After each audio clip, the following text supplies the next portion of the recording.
You're here with your fellow Republicans expressing much support in the state of Israel.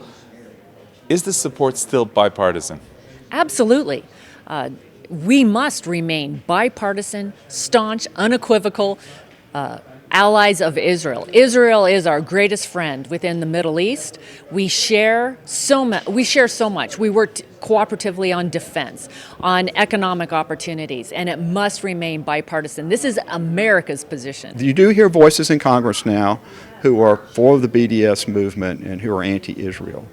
And frankly, I'm disappointed to hear a single voice like that in Congress, but I do not think that they represent anywhere near the vast majority of people in Congress on either side of the aisle. So how do you relate to the latest statement by the president regarding those Jews who vote for Democrats and the question of loyalty? I don't agree. It must remain America's position, and it must remain bipartisan, and it is overwhelming.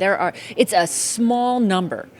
We just passed a resolution in Congress disapproving of BDS. It was overwhelming support, Republicans and Democrats. 398 voted yes, 17 voted no.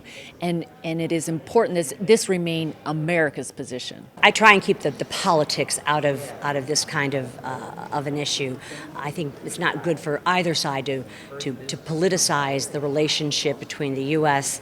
and Israel and the people. It's polarizing. It's not productive. We are for peace and prosperity.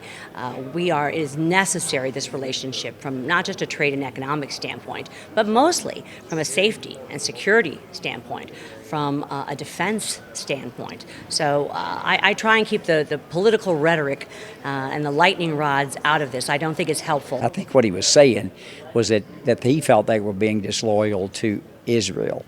In other words, he wasn't saying disloyal to the United States at all. His implication was you were being disloyal to the state of Israel. Do you support that statement? I do. I think you are, in a way. I mean, we should have an open dialogue in the United States. And I know where the two congresswomen he was talking about. I think that's where he was basically pointing his comments. I know Democrats who strongly support Israel, and many of them agree with many of us on the Republican side.